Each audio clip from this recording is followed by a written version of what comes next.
Hey everybody, I'm Curtis. And I'm Hannah. And this is Love at First Fright.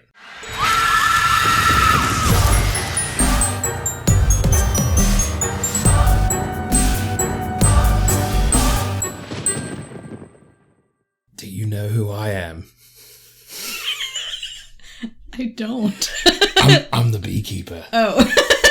Oh my god, Jason Statham? Hello, love.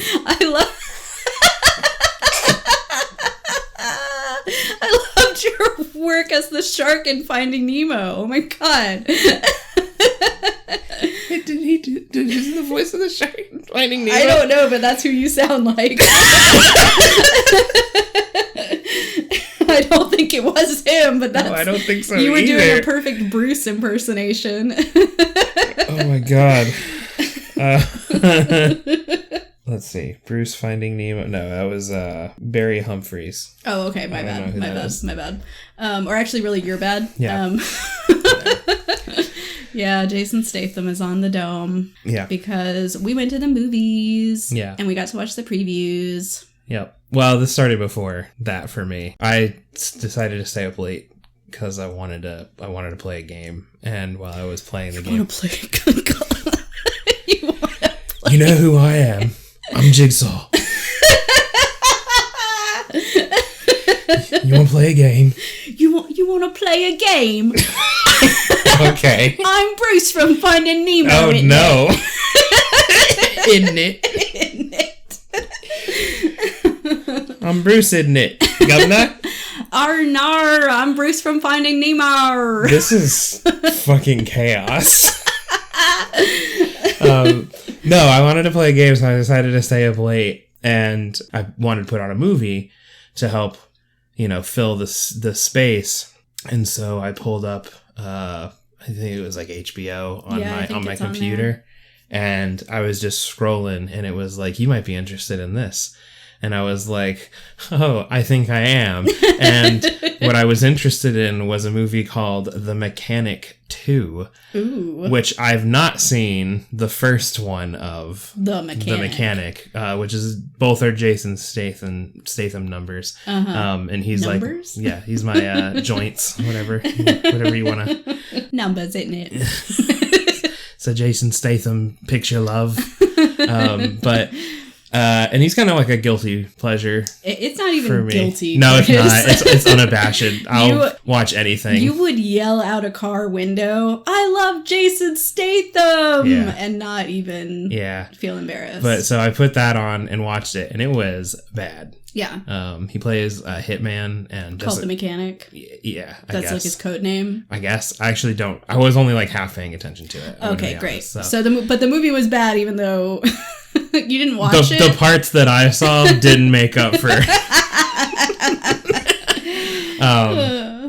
And Jessica Alba's in it, and nice. Yeah. Where is she these days? I don't know. She was on a yacht, having been kidnapped in this movie. Oh, so that sounds like something that would happen. She was in the middle of a domestic violence thing when we first meet her. Jason Statham shows up, kills her boyfriend or something. I don't know. Oof. Yeah. And then she immediately gets kidnapped right after that, which is not how I thought they were going to go. I really thought they were going to go like, oh, this is going to be a team up and Jessica Alba is going to be like a cool girl hitman, hit woman. Hit girl. Yeah, hit girl.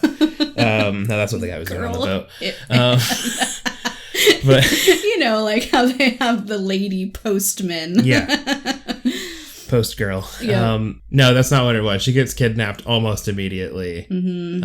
And then he's forced to like go kill some people to save her or whatever. And so, it's your standard. He's just beating guys up. It's the plot of every Jason He gets hit Statham like movie. 3 times in the entire movie because I think like contractually that's all he's allowed to be punched in the film. He's like, even if I get punched, I have to bounce back. But so then we decided to go watch the movie that we watched for this episode, Hard Eyes. Mm-hmm. And we got to watch the previews, and it was like total silence, darkness, and then they just like an image of Jason Statham flashes on the screen. With like some intense like boom, boom, And my neck almost snapped from the speed of intensity of me whipping over to look at you. We made intense eye contact instantly.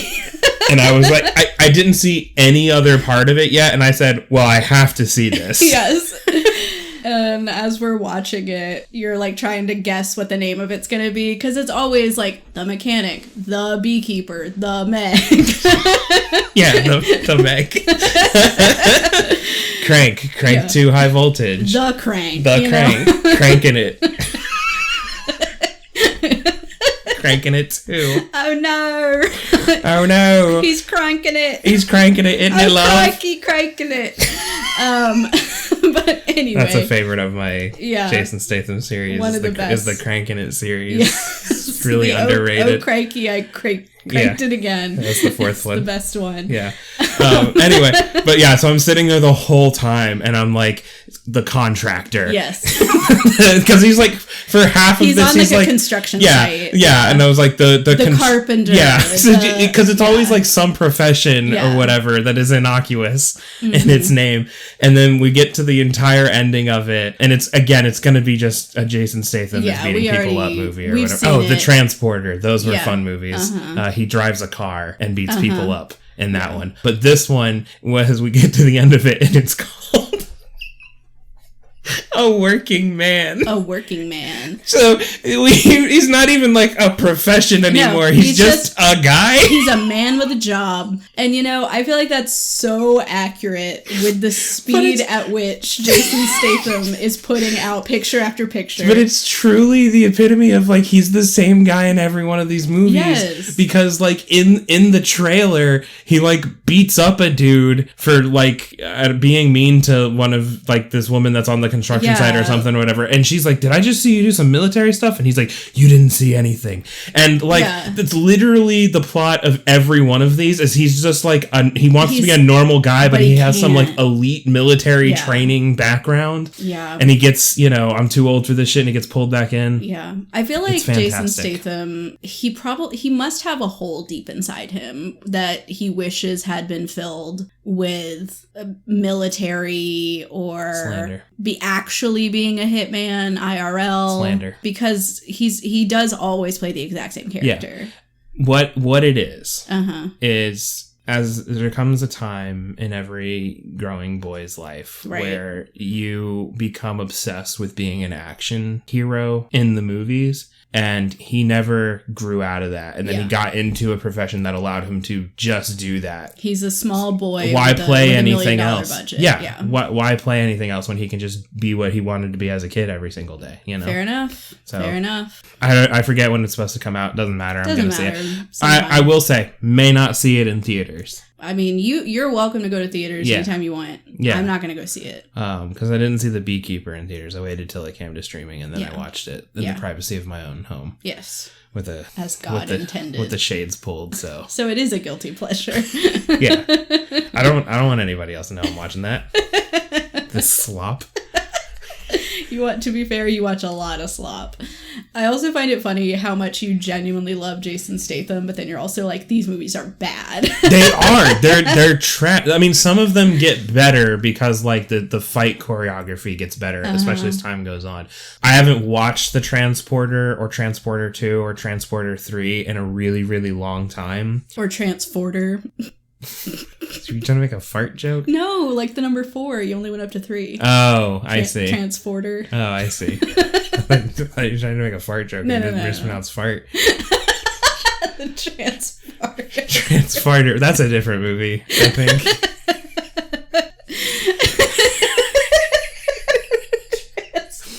Do you know who I am? I'm the Transporter. Why did he turn into like posh? Don't know. Like Daniel Craig. I cannot do Australian. I can do some accents. He's not even Australian. He was doing Australian earlier. No, he isn't. Is he? Yes. What in God's name? Okay, I can't do whatever his accent is. Whatever region. His accent is Jason Statham. All right, put some respect on it. So he's not Australian. I think he was Australian. Anyway, as you were saying. I don't even know what I was saying. Oh, no. I haven't seen the Transporter movies in a really long time, but I feel like if I went back now and watched them, I'd be like, these are kind of rough. Yeah. I do remember there distinctly being two, I don't know if it's in the same movie, but there's two different like fight choreography scenes in the Transporter movies that were really good. One was in a hallway and it's like very close. Yeah. And he's like going back and forth with guys all over him. Hot. Yeah. Yeah. And the other one is this oil slick that he's like in the middle of. He like makeshifts these like metal almost like skates so that he's not like just barefoot in the oil. So he has like better traction, and there's, you know, like 11 million dudes trying to but they're all slick slopping around. Yeah, and they can't do it. And I think he also, and this may also be another sequence in there. So maybe they do hold up. I need to go back and watch these. Yeah, maybe. When we get done with this episode, we're going to go watch. You'll go watch those? Yeah, that sounds good. You and me are going to watch all three of them. You'll go watch all three of them. That'd be good. You're going to sit on the couch, and I'm going to put them on, and then you'll fall asleep 15 minutes into the first one. And then when it ends, I'll talk at you about how good it was. Exactly. Anyway. I'm going to be on my phone looking at house blueprints of houses I'll never be able to afford to build. But there's a sequence in there where he uses like a fire hose to beat up a bunch of people too. Hell yeah. Pretty cool. Honestly, the more you describe it, it's kind of giving gay porn. A little bit. He's got a bunch of dudes on him on the hallway. If I remember correctly, the oil slick scene, I think he is shirtless. Of course he is. Yeah. He's gotta be. Yeah. Action films are low-key kind of homoerotic, and I love that. It's big society. Hunky dudes beating each other up. Beating each other up. Beating each other up. So, you know. Yep. They're pretty good. Yep. Anyway. Oh my gosh, yeah. So we went to the theater. Yeah. And we saw Hard Eyes. Mm-hmm. I was actually really excited to see Hard Eyes. Me too. Because we like the director. It's directed by Josh Rubin. Yeah, which, if you don't know the name, I think a lot of people who do listen to us might recognize him from Dropout. Yeah, he's a regular fixture in like Dropout, and or you might better know it as like College Humor kind of stuff. Which I think I think one of the reasons this was really cool and why I was really excited for it is because I know Josh Rubin primarily through comedy things, and this being the second movie that we've seen from him that has and his third overall, because he also did Werewolves Within. Oh yeah, I haven't seen that, but that he did this, and he's leaning into this horror element. Yeah, I think is like really cool. I love it. So I was psyched for him. Yeah. And, you know, we both went into it totally blind. Like, all I knew was that it's called Hard Eyes and that it is a Valentine's Day themed slasher. Yeah. But I didn't really know anything else about the concept or, you know, who he targets or, you know, whatever. So we went into it completely blind. And I guess spoiler for the end, we enjoyed ourselves. Yeah. It was a really fun time. I think it's billed as, at least if you just like Google search it, it pops up as a horror romance movie. Yeah. But it is definitely a horror / romance / comedy. Yeah. The most accurate description I found, I was looking at the Wikipedia earlier to get the cast list, and they bill it on Wikipedia as a romantic comedy slasher, which I think is a pretty That's probably the most accurate explanation. Description of it. I think that this movie kind of threads that needle about as like good as you could really expect. Yeah, it's not always easy to meld genres, especially when you get into, you know, 3 or more. But I think the comedy is kind of this common thread between both horror and romance. And so there was a lot of good there that I really enjoyed. I thought it was a successful merging of the genres. But yeah, we saw Hard Eyes just in time for Valentine's Day. Happy Valentine's Day to our people listening. Happy Valentine's Day to you. Happy Valentine's Day to you. No, you. No, you. You say as you're wearing this little Cupid. Yeah, I have Cupid babies. I have little Cupid babies on my top, and they're throwing their little heart arrows. I'm in the spirit. They're shooting them. They're not just yeeting them. Yeah, you're right. They are shooting them with a bow. Insane way to go about. God. Well, I mean, Hard Eyes did that a couple times. Actually, no, that's true. Hard Eyes just threw an arrow multiple times. Arrows Pause it, people. Yeah, so I'll give y'all the spiel because I know this is a new one. 2025 romantic comedy slasher film directed by Josh Rubin, as we said, and it was written by Philip Murphy, Christopher Landon, and Michael Kennedy. For the cast list of this movie, we have Olivia Holt as Allie, Mason Gooding as Jay Simmons, Gigi Zimbardo as Monica, Michaela Watkins as Crystal, Devin Sawa as Detective Hobbs, and Jordana Brewster as Detective Jeanette Shaw. Some names that, might stick out to you. Devin Sawa is, he was the lead in Final Destination, the first one, well, a few of them. Yeah. And so he's, horror fixture. And then also Jordana Brewster was in The Faculty. She's been in other things too, but that in terms of horror, that's what I always, connect her with. So we had some like late 90s, early 2000s folks coming back up with upcoming horror actors. A good mesh of new and old talent, or new and familiar, I guess. I don't know. Yeah. But yeah, the concept behind this film is that a masked maniac with glowing red eyes returns every Valentine's Day across the country to terrorize unsuspecting couples. It's kind of revealed early on. We open up on a kill, and then we get the background through a series of news reports that this has been happening the past couple years. It's always in like a different city, but Heart Eyes will target an area and will go on this spree killing happy couples. And so everybody's kind of on edge on Valentine's Day as it's coming around again, worried about, some people think it's, stupid, it's a hoax, whatever.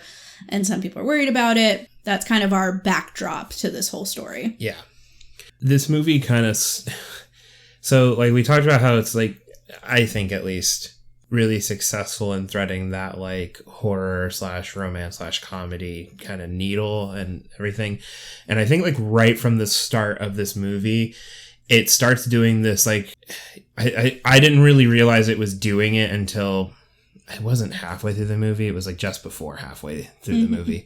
The kind of pattern they were kind of keeping with it, where it starts out and it feels very romance because we're opening on this like beautiful scene and this guy is proposing to his girlfriend. And then like a great moment. And then we cut through that romance thing with a very funny moment. So now it's a rom-com.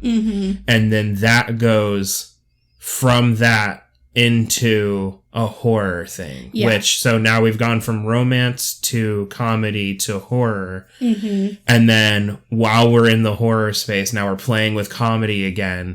And then we come back into the romance. We come back out of that into another romance thing. And it kind of keeps doing this like cycle of like going from one thing into the other. And so you never feel like it's like the comedy's really out of place or the horror's really out of place or the romance is really out of place. They all kind of like tie together in ways that like actually makes sense. Completely agree. Yeah, I think it was a well-oiled machine, and it kind of had this relationship of letting each of those subgenres like have their moment to shine, but also always keeping all three of them kind of in the picture, because even in some of the more like tender or romantic moments, you still have that underlying feeling of like, oh, but this is dire, and like there's stuff going on and you were just being chased. And, so even though they do have this repeating pattern, there's also a beautiful melding of all of them present at all times. So you don't get that whiplash that I think can sometimes happen in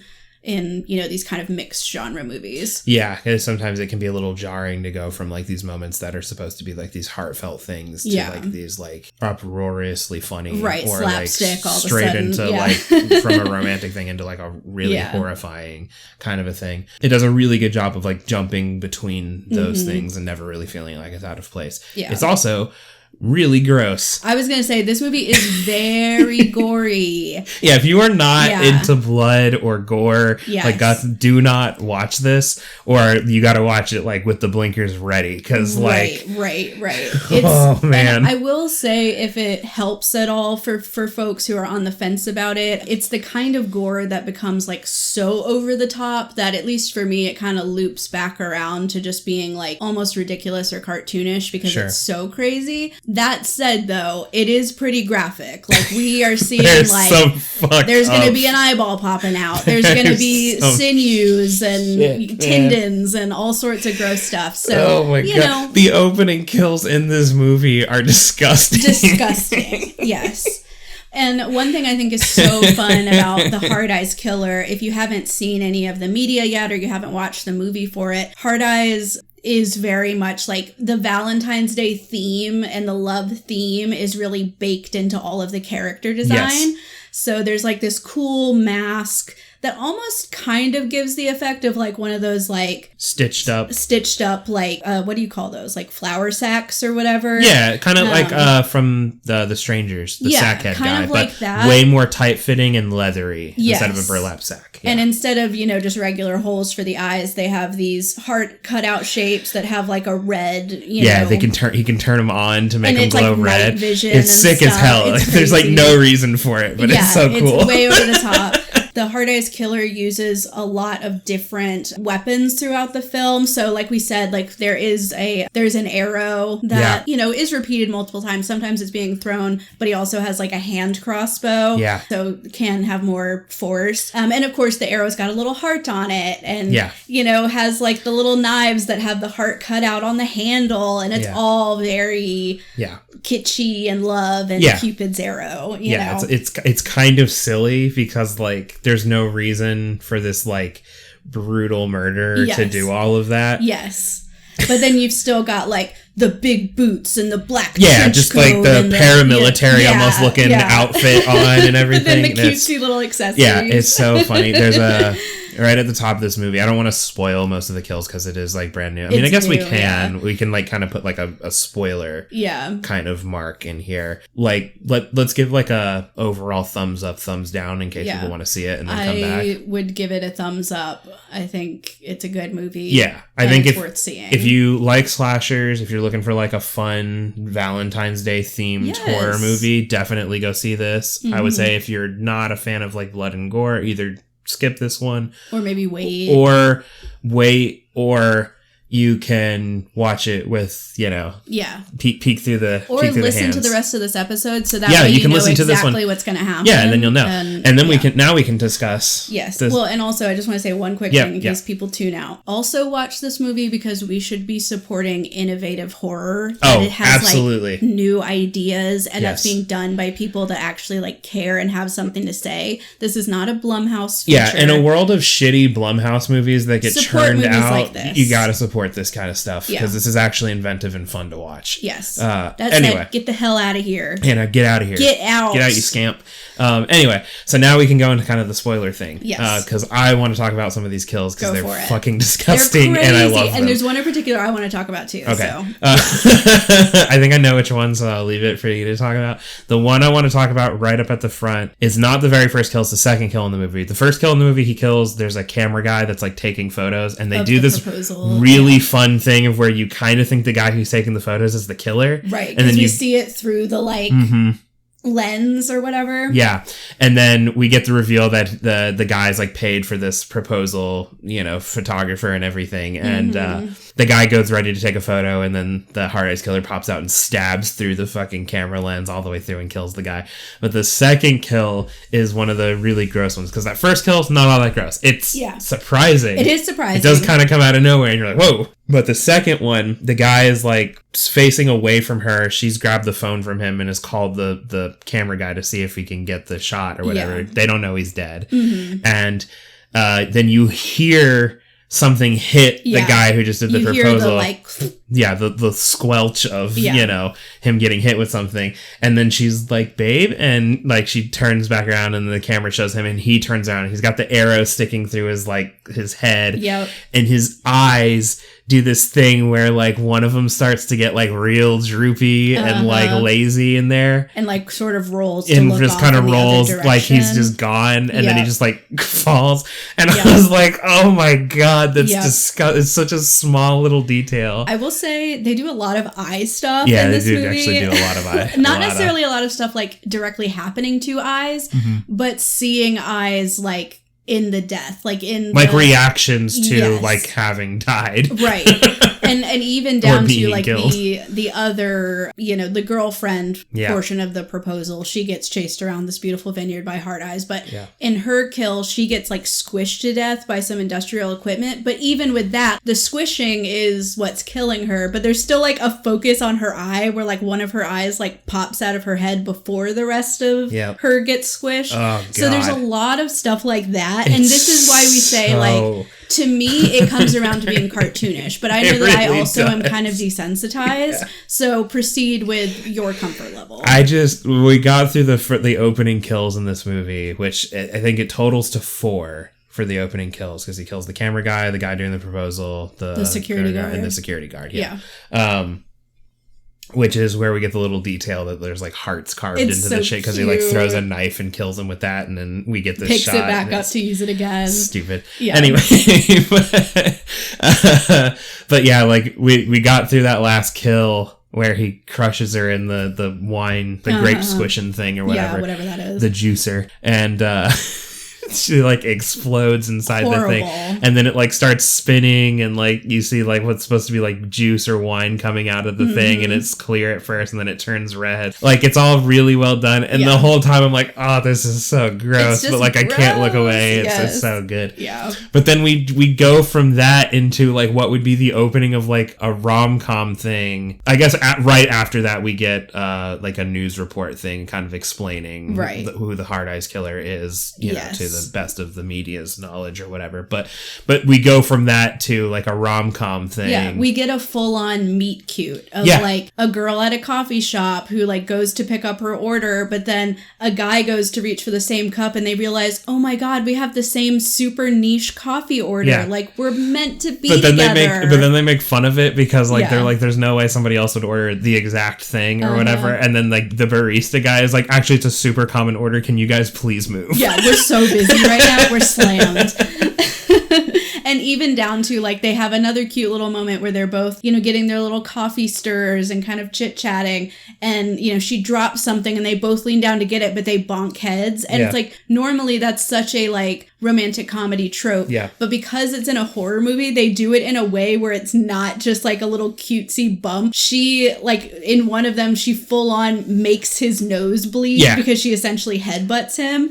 And so it's like, again, that's kind of what I mean of like, they're incorporating the romantic comedy tropes, but then amping it up and adding like the blood and the more visceral reaction, because it is still horror. And all of this is so seamlessly integrated into one moment. And then shortly after this, we get introduced to our like detectives that are on the case. We have kind of like a subplot of the two detectives. And this is one of the things, so when I was looking up the movie just before we went into it, because I wanted to be like, did they build this as like a horror comedy, or like what, you know, what about it? But I didn't want to get too much information, because I also was like, this is going to be like a whodunit kind of a thing, accidentally and so I don't want to spoil it. And so I saw the actors playing the detectives, and I saw that their names were Detective Shaw and Detective Hobbs, and that's like the movie Hobbs and Shaw, but I was like, it's probably just a coincidence.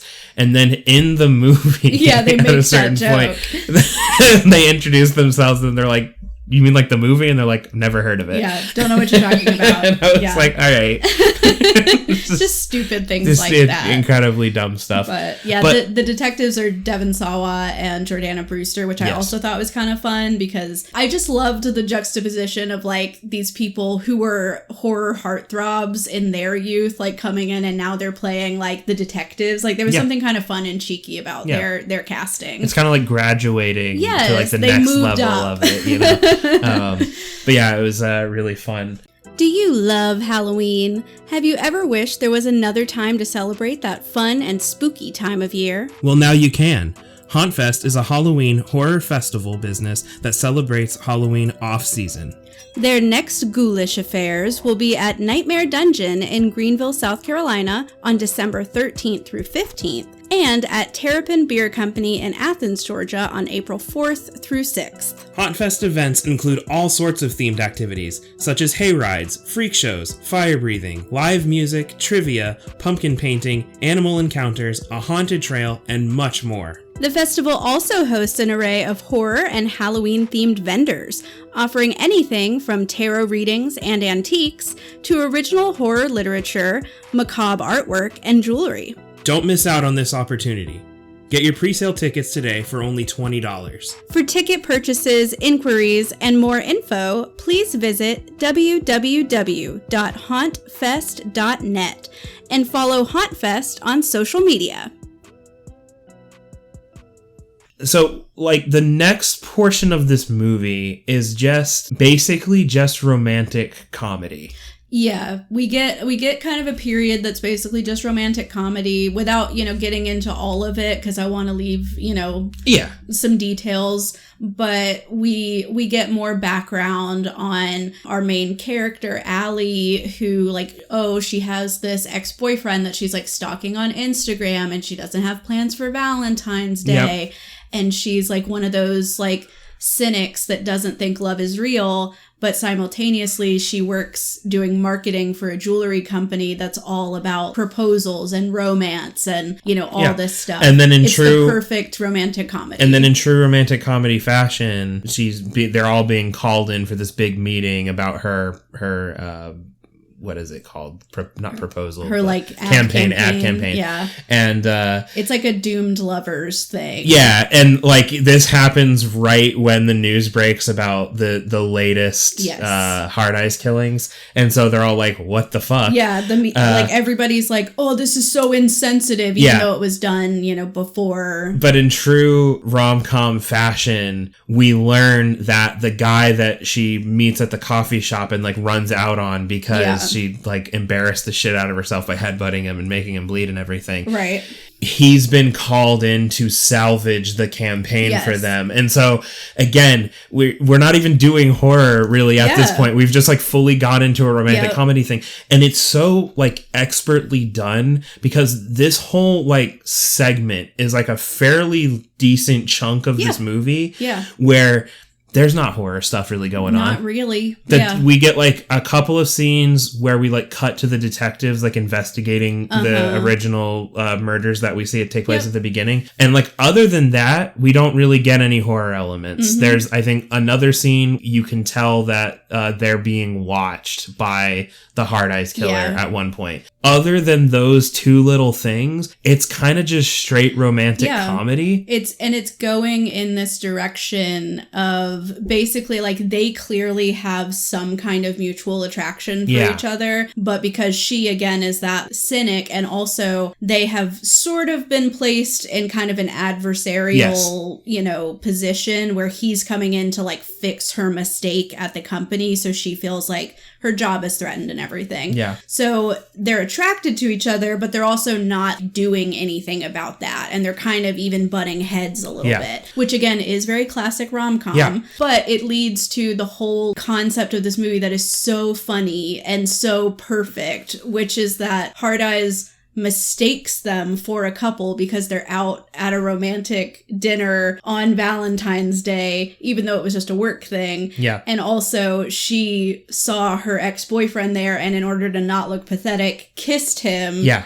Kissed Jay Simmons so that she could pretend it was her boyfriend. Yeah. And so even though they're not together, they then proceed to get hunted by Hard Eyes the whole night. Yes. And it leads to so many funny ongoing bits where they will literally be yelling at Hard Eyes we're not even a couple. Yeah. And it's kill someone else. It's so funny. It made me laugh every single time because it was just truly that thing of wrong place, wrong time. Yeah. All of that. Yeah. And the whole sequence of the romantic comedy part before we get to when Hard Eyes is coming after them, it's so disarming. Yes. Because I think they did this whole thing. There's like a sequence where like she gets dropped off after she kisses him at her place, and then she's like lost her keys, so she can't get into her apartment or whatever. And it's one of those ones that has like the lobby, and you have to go in there, and then you can go up. And so she's able to get into her apartment, but she can't get through the front door. The front door, yeah. And so they decide they're going to break the glass on the front door thing to get in, and so she's going to do it, but then she's going to do it bad or whatever. So he decides to do it, and he does it in honestly an equally stupid fashion, but he cuts his hand on the glass, and this is the device to get them up into the apartment. Right. Which again, all of this is just like textbook romantic comedy. Yes. They weren't even planning on like doing all of this. It's building on Heart Eyes thinking they're a couple that like, oh, now they're taking it upstairs. Yes. And but they get up in there, and there's this like whole sequence where she's like picking the glass out of his hand, and like it's that like tender thing, and he like moves the hair behind her ear and everything like that. And then we get this stupid bit where she realizes, because like in her bedroom, because she wasn't expecting to have anyone over, there's a vibrator just on the nightstand, and he hasn't seen it, or at least she doesn't think he's seen it, and so she's going to move it, and when she grabs it, and again we're getting all this touching stuff. We find out that she was in medical school, but she dropped out because she doesn't do well with blood, and her parents were this, that, the other, and you know, maybe this stuff about him and whatever. And then she opens the closet door to just like chuck it in there, and when she opens it, surprise, we're back into the horror thing, because it's just like the music cuts. We fully see Hard Eyes is just standing in her closet, and then he's like, what the fuck? And then she's like, ah, and she throws the vibrator. And then slams the closet door, and then he just like breaks the thing down, and like then it turns into this whole, you know, he's coming after them to kill them kind of thing. And he's chasing them through the apartment down to outside. They run across the street into the abandoned, you know, the botanical gardens or whatever. Whatever, you know, silly thing. But yeah, it does really well at never making you like feel any tension in the transitions between, like, there's no friction in between those genres at all. We get like abruptly pulled out of the romance thing. But and this is the thing though, is like it is this scary moment because she opens it and we realize, oh, that's Hard Eyes. They cut it with that little bit of comedy where she throws the vibrator. And then the horror starts, because then he starts trying to kill them. Right. And so they're always breaking up the genres with that comedy bit in there to kind of like take you out of one and then get you into the other one. And then now we're in the horror thing, and there's some comedy stuff in there, and then we're going to bookend that with comedy and then into a romance thing. And we're going to have that moment, let it breathe for a little bit. Comedy, laugh, laugh, laugh. Hard Eye shows back up. We're trying not to get killed again. And it's like, it's that through the whole movie. And again, this movie is like an hour and a half long. It's not long. I don't know exactly I think it's how an long hour it is, 37. but it's not a long movie. And it doesn't feel long. I didn't feel that the runtime dragged at all. Yeah, it's 97 minutes. So yeah, this is when it really becomes the like kind of ongoing cat and mouse thing that we're probably most familiar with like horror and Final Girls, you know. He's chasing them through the park, and at one point Jay gets knocked out because he gets pushed, and he does that thing where he lands on his back and his head like hits the sort ground, of rebounds, and so he really cracks himself and he kind of loses consciousness. And then Allie starts to run away like in another direction, and Hard Eyes proceeds, and all of this is in service of kind of the next phase, which is that they got separated, but right at the last second as Hard Eyes is approaching Allie, cops pull up and save the day. But what they say is, oh yeah, we caught Hard Eyes. It's Jay Simmons. A mask and a knife was right next to him, and he was with you. And she's like, no, we were being chased together. But they just kind of brush her off, and they're like, well, maybe he had a partner, maybe this or that. Then there's this tension of she knows that Hard Eyes is still genuinely out there, but the cops are not acting in such a way to protect her or to chase Hard Eyes, because they think they have him in their interrogation room now. So then we switch into this whole like sequence of like trying to question him. Yes. And it's a little over the top. And there's like some kind of silly stuff with the whole police station. Yeah. Like there's some goofy things that happen in there. The whole setting is a little weird because it's this police station and there's approximately 3 people in the entirety of the police station. Empty, which they put in one line to address that, and they were just like, everyone's out celebrating that they caught Hard Eyes. Yeah. And I'm like, wouldn't they all be here wanting to watch the interrogation? Yeah, right? Like trying to nail this guy. Yeah, so there's like nobody there. There's literally no one there. There's 2 detectives, there's a front desk person, and then we also have an IT guy who's like helping the front desk person with her computer issue, and he's like doesn't even really work for the department, but he's just kind of there for another bit. Just ridiculous. No, it's very silly. We go from the whole police station scene, which has some funny stuff. I think it's the first time we get to see the cool red eyes light up on the mask. Yeah, because the power goes out, and at first I was like, oh, this is actually great because they're on the same footing, but then in the darkness you hear like the night vision goggle charge up sound, and then the eyes turn red and the heart shape, and you're like, oh no. And we get some cool shots from Hard Eye's perspective where they put kind of the filter on it so that you see the like heart outline of the goggles and everything, which I loved. I thought that was super fun. It's touches like that are a little like goofy and campy that I'm just like, I love that. It's so Silence of the Lambs. Like there's that, like one of the most terrifying sequences in Silence of the Lambs is when Buffalo Bill has the night vision goggles and Clarice doesn't, and he's just watching her slowly creeping through the dark, grasping for anything because she's so terrified. And like they're referencing that, but they're doing it in their own way, and it's just it's really fun. Also, right at the beginning of the movie when he's chasing the one woman through the vineyard, and it's she gets inside the warehouse or whatever, they do the same thing with like seeing through his eyes in the mask, and you can kind of see the heart thing. It's also very reminiscent of like the beginning of Halloween when you're looking through the eye holes in the mask, and you can just hear the breathing. Yeah, you just hear the breathing. So it's like it's little nods, like breaking through the closet door is very like Jason Voorhees. Yeah, the way he just kind of muscles it. Yeah, it just you know, and seems indestructible. Yes, and it's just totally. Like there's so many little nods to other things that like it feels like it really appreciates the other stuff in the horror genre. Absolutely. While also doing a lot of like kind of unique stuff. Yeah. There's a whole sequence where they're going through a drive-in movie for Valentine's Day trying to evade him, and they realize that in running away from him and coming here, they brought a killer whose like whole thing is about killing couples to a place where it is nothing but couples. Yes, it's all couples on Valentine's Day trying to make out in their car. Yeah. And so they've basically brought a kid to a candy store. Yeah. You know? And so they're trying to avoid him, and they get into this van, and there's like a really humorous scene in this van that they get into with a couple of like stoners in who there. Clearly don't understand what's at stake. Yeah, and Hard Eyes is like going to the crowd, and you know, people like, because he's been in the news, some people are reacting they're like, oh, that's fucked up and that's not funny, but they don't actually think it's like him. And so he's kind of like moving through the crowd, and whenever he gets like close to somebody, he'll just like stab them and kill them. He'll be like, he's mostly going for couples, but he will just kill anyone is in his way. He'll just kill them. But yeah, it's that whole, not quite that scene, but the van and everything. So Hard Eyes is in the police station, and there's like a whole chase, but eventually Allie is able to escape and help Jay get out too. And so that's when they, you know, are out on the run, and the cops are kind of missing in action. We do see Devon Sawa die, and then Jordana Brewster, it gets like cornered, but we don't see what happens to her.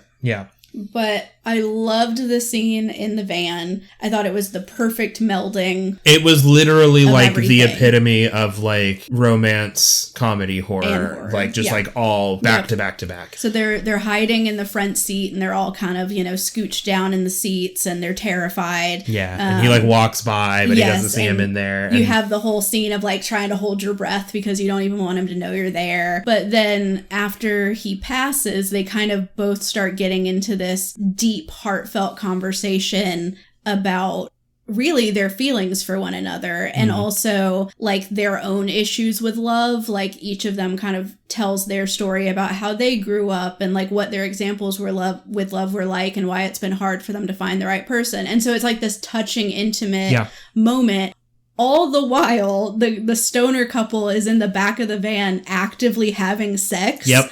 And so you're hearing like the moaning and the squeaking, and like sometimes they'll like moan things that are a response to like a question or something that one of our main actors has said, which was so fucking funny.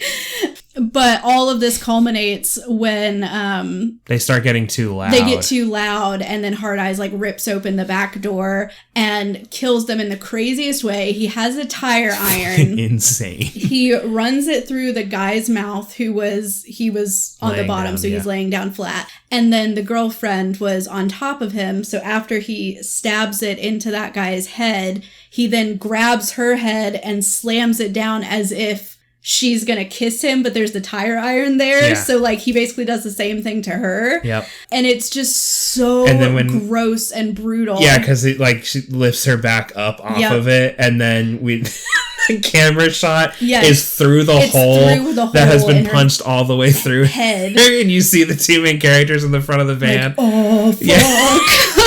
It's so gross. And again, like, it's just the perfect example of, like, it hits everything. Yeah. It has the romance, it has the comedy, it has the horror, it has the gross factor, it has the fear factor. It's just so perfect. And to me, one of my favorite moments in the whole movie is the kind of the conclusion of that drive-in theater scene where Allie and Jay decide, no, we've got to stand up to Hard Eyes. Like, we're just going to keep being chased if we don't do this. So they decide to fight back. Mm-hmm. And they go to the van and they're like, we're in this together. It's so dumb. And they each put one hand on the tire iron that is still actively like shoved into the guy. That guy's head. Yeah. And they sort of have this like close moment of like tenderly looking at each other. Yeah, because she's like, I can't do this. And he's like, yes, you can. Yeah. And then they both put their hands and then they pull it out together to use as a weapon. And they're playing like romantic music.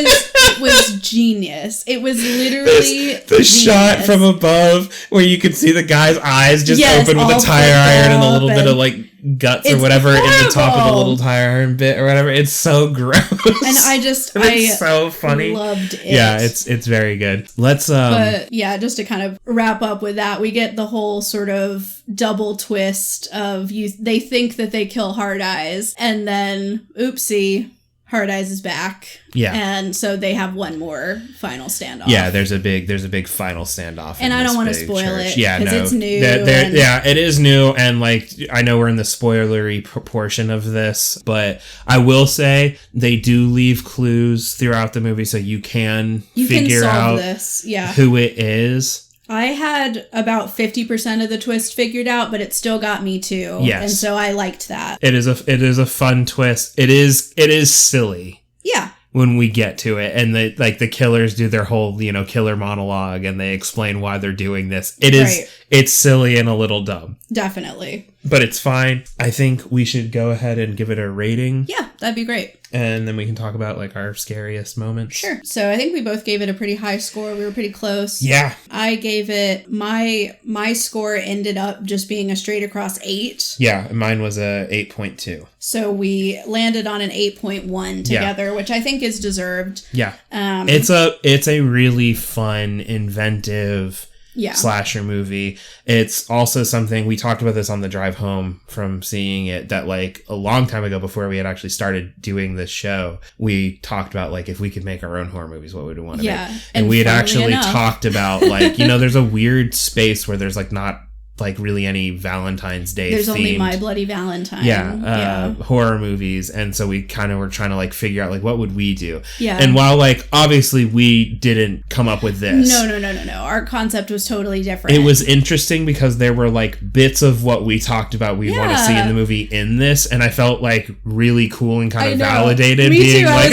okay, I have good ideas. Hey, what? Watch out, Hollywood, we're coming for you. Yeah, I love thematic horror. I love holiday horrors. Yeah. I love that kind of stuff. And especially something like this that's just a true blue slasher. Yeah. I was truly delighted by this. I don't necessarily want to talk it up too much because I know it's not like, oh, this is going to be the greatest movie of all time, Sure, no. But I think to me it was such a treat because it was so successful and it was very different from the stuff that's been coming out. Yes. And I felt like it was one of the first more recent modern horror movies that made a memorable slasher that reminds me of the big slasher giants of the 80s. Like, Heart Eyes felt realized in their design, and the concept and everything felt very fully realized and fleshed out the way that like Michael Myers or Chucky or Freddy Krueger does. Yeah. And I think that's always been hard for people, more recent movies, to pull off because it's hard to stand up to those things. And I think this legitimately does. So I think I thought it was really good. Yeah, no, I greatly enjoyed this movie. There were several points throughout the movie that you and I were laughing out loud. Like fully laughing at moments that were supposed to be funny. Yep.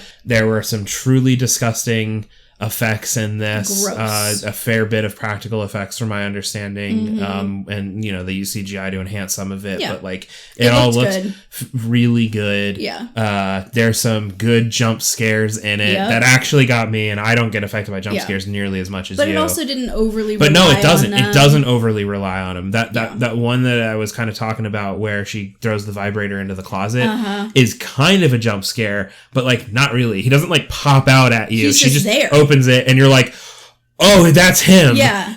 You're like, but no, it's really good. Do you have like a scariest moment? I think to me, probably the scariest moment, because the scariest to me isn't always necessarily the goriest. Yeah. But I think to me the scariest moment was probably when Allie's being chased early on in the movie and she's at the like carousel. Yeah. I thought that was really fucking creepy because there was this whole beautiful moment where she's like hiding on the carousel and there's a swing set because the whole thing's like a playground area. And she saw Heart Eyes like swinging on the swing set as she like peeks around a little corner, which is already horrifying because you're like, this guy's a fucking sociopath. Yeah. And then she sort of like hides away and she can still hear the swing going. And when she goes back to check in again, he's not there empty. anymore. It's just swinging empty. And it's like, ah! Yeah. But I thought that was a really effective like chase scene. It was a good tense moment. Yeah, they did the good like kind of cat and mouse of, oh, he's right there, but she's still like a competent final girl, so she's making more or less good decisions. Yeah. But also he's a competent killer. Yeah. So it felt like they were evenly matched and they had this fun, tense thing. And I also I've had that situation that happened to Jay where you fall backwards and hit your head, and I had such a visceral reaction to seeing that because I was like, shit, I know what that feels like because of roller derby. Yeah. And it's so bad and it hurts so bad. Yeah. So yeah, I liked that. For me, the scariest scene in the movie is kind of a hard one. Yeah. So the scariest, I agree, is not always like the goriest or bloodiest thing. A special mention to when the girl gets squished right at the beginning. Yes. Because it is so gross. It's very gross. Which, if you're like not a fan of blood, there's like one other scene in the movie that may actually be worse than that. Yeah. And it's not the tire iron scene. Nope. Surprisingly. But I don't want to spoil it. And so for me, it may be that scene that I don't want to spoil. Yeah, there's the final showdown with Heart Eyes has some really intense gore. Yeah, and it's pretty it's disgusting. A lot. You'll know what we're talking about if you see it. And that is like a scary scene just from the standpoint of like it's very bloody and gory. Yes.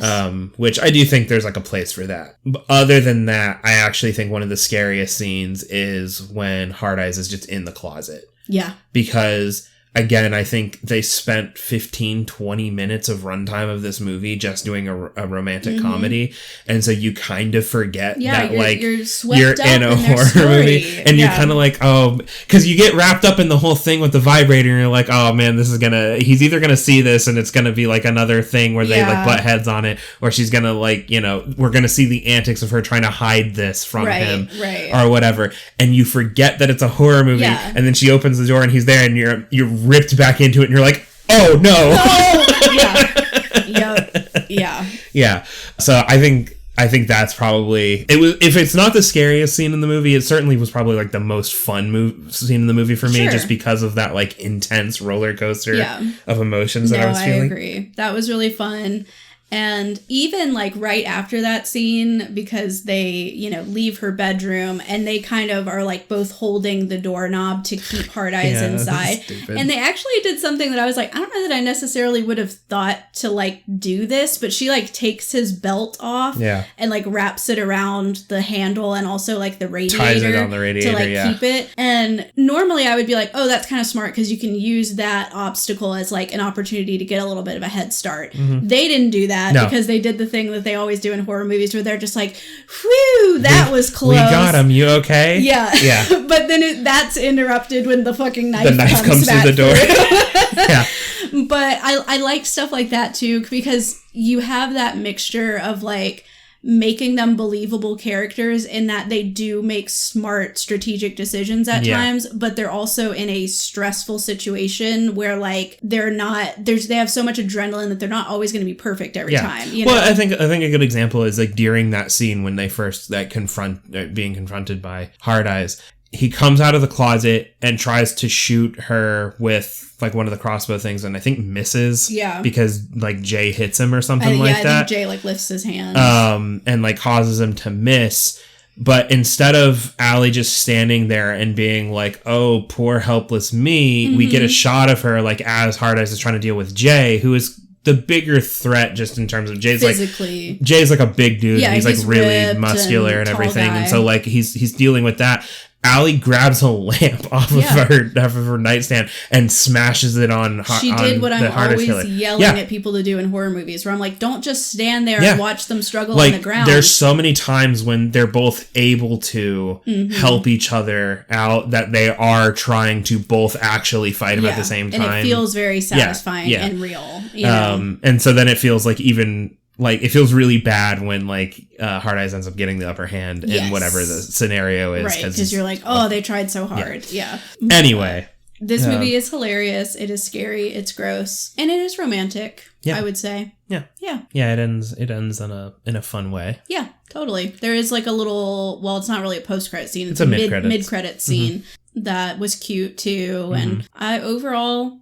really loved this movie, and I hope to see more movies like this that get like wide releases. And also Mazel Tov to Josh Rubin, I guess. Yeah, like, good work. This is a fun movie. So I really hope I was telling you about this, that like it's really fun and nice when like you're kind of rooting for somebody who like you don't know, like you just like you like them, right? Like we don't know him personally. And like I just wanted his project to succeed, and then it did. Like, all right, at least I really liked it or whatever. And so it just like it feels really good when that. Yeah, it's that moment of like, oh wow, like we've been with you since the beginning. He did it. Yeah, you know. Yeah, because we watched another movie that he did. Scare Me. And that I think was on Shudder. Yeah, and it was interesting, and like what you and I think came to the conclusion of it was that like the best thing about it is that it was inventive and creative. There were maybe some execution wise it was a issues, but really fun. Yeah, and so like going from that to this movie, I think is really starting to illustrate that like Josh Rubin, who again I know for like comedy stuff, and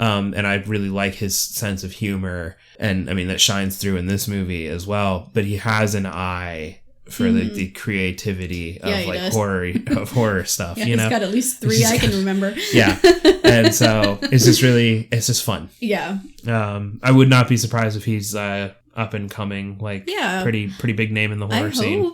I would hope that, you know, like the writers of this movie, I hope that they continue to do things too, because again, it just felt like a breath of fresh air. The last couple of years, like we've had some really high highs with horror, but we've also had a lot of really low lows. I'm looking at you imaginary. And yeah, and I think like it is kind of unfortunate, and it's not unique necessarily to horror, but really Hollywood in general is kind of in this moment of everything is a remake or a reboot or a requel, and it's really refreshing to have like a new thing that holds up. You know, it's not just like, because I don't feel like I'm being like, oh, pat on the head because at least it's new. It was legitimately good, and it was new. Yeah, it was new and creative and inventive, and also it was really good just as a movie. So, you know, it just like, to me, it really fired on all cylinders, and it makes me hopeful because I want things like this to succeed in the box office so that people get the message that, hey, we want more from our horror. Blumhouse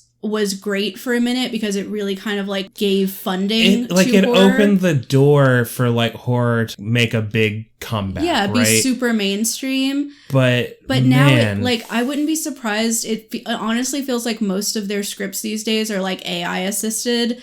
And honestly, just fully calling out, if you wrote Night Swim or Imaginary or any of those, come at me. I'm pretty sure you used AI. Okay. Because there's an element of it that all of it feels it feels extremely soulless. Like it's not, you know, whatever. Like the humor in it is shit. The concept of it is like half baked. Yes, you know, whatever. Doesn't even make sense. There was a trailer. I don't even remember what it was for in the lead up to Hard Eyes that we were watching, and I don't remember what it was, and I was like, that looks like it's going to be trash. And then the last little like card thing I saw on the little very bottom thing, I saw the BH and the little house thing, and I'm like, oh, it's a Blumhouse movie. Yeah, it's going to suck ass. No wonder. Because like they do. You can just spot them. They're all the same. So yeah, it's nice to get something new. I think the only real like recent one is Megan from Blumhouse. I think is a Blumhouse picture. I'm pretty sure that's a Blumhouse movie. That's like the only one that's been kind of successful. Yeah, and they're doing a new one this year, Megan 2.0 or whatever. So we'll see. And Megan was fun because they leaned. Yes, it was very campy, and you know it was like a fully thought out concept. You know, all of that to say, in conclusion, Blumhouse, eat my nuts. Take a long walk off a short pier. Yep. Do you have anything else you wanted to say? No, I don't think so. All right. Well, again, happy Valentine's Day to you, and please don't kill or be killed by someone on Valentine's Day. That would suck. Maybe don't go to dinner, because then that won't happen. Also, if you want to connect with us, send us your suggestions, your feedback, whatever is on your mind about horror, feel free to connect with us. We're on social media. It's at First Fright Pod on Instagram and X. We also have an email account, firstfrightpod@gmail.com, as well as a Facebook page. It's Love at First Fright. Feel free to reach out to us. We love to hear from you guys. Yeah. I think that'll do it. If you have the chance, we're releasing this we saw it Thursday night. We saw it overnight for this movie, and so this episode, As the Crow Flies, is coming out the Monday after its opening weekend. And so, if you're listening to this when this episode releases, go see this movie in theaters. It's a fun time. Yeah. And if you can't, whatever, then see it when it comes to streaming. Yeah, It's a fun movie. I think it's worthy of support. One of the more fun horror slasher movie things I've seen recently. So. Oh, totally. Plus, if you see it in theaters, you probably get to see that cool Jason Statham trailer. And that's important. You know who I am. I'm the guy in the trailer before the movie you're watching. Isn't it? Isn't it, governor? Hello, love. Chip, cheerio. And he punches a guy. What if Jason Statham was going to be in a Blumhouse picture? What would it be about? That's a good question. I think it would maybe be like a Groundhog's Day kind of thing where he fights a groundhog. No, I was thinking more like his wife and child get like kidnapped or something, and he has to go back and redo it to save them. He's got to be strong enough. He's got to And by strong enough, you mean he's got to beat up a bunch of people. Yeah. But that sounds like too much thinking. Yeah, it might not be good. I think it's going to be a ghost picture, and he like fist fights a ghost. That would be actually. I might tune in for that. Yeah, you would. It would be sick. If Blumhouse wants to work with Jason Statham, maybe give us a cut. Blumhouse, Jason Statham, The Ghost Adventures crew. One movie. Pay-per-view. Yes. And yes, there is full frontal nudity in it. Who's not from who you're expecting. Yeah, it's not for me to say. You have to tune in. Yeah, so anyway, that's what we bring to the table. That movie would be Zach Bagans figures out how to turn someone into a ghost. And the only person they can justifiably do it to is Jason Statham, because he has to be a strong ghost so he can go fight the other ghosts. Right, and then Jason Statham is like... to save his wife and kids that have been kidnapped. Yes. By the ghosts. Right. Or demons or something. And he's like preventing... like there's like a mean ghost that's like preventing the good souls from going to heaven. We call it Jason Goes to Hell. Yes. Like Friday the 13th. Jason Goes to Hell, but it's not Jason Voorhees. It's not that Jason. No. And he's playing It's himself. Jason Statham playing himself. Yeah. He has to go to hell and fight demons and ghosts. Yeah, I love it. I'll be awaiting your call, Mr. Blumhouse. Your move, Mr. Hollywood. Anyway. Maybe we can't make movies. Maybe not. Thanks for tuning in, y'all, and I hope you enjoyed this episode. As always, scare well, and see you next time. Bye.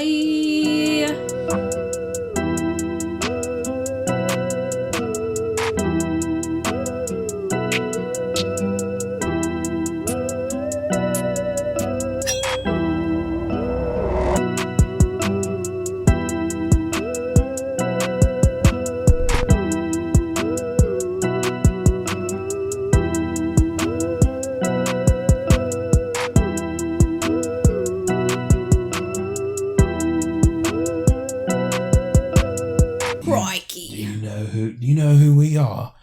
We're a series of clones of Jason Statham. We're the podcasters. Governor. That's a movie. Yeah. It's a guy who's like he's left whatever secret government kill thing or whatever, and he just wants to have a life of podcasting. He just wants to make a podcast. I'm the podcaster. Fucking shoves a microphone in somebody's throat or something. Yeah, that'd be sick.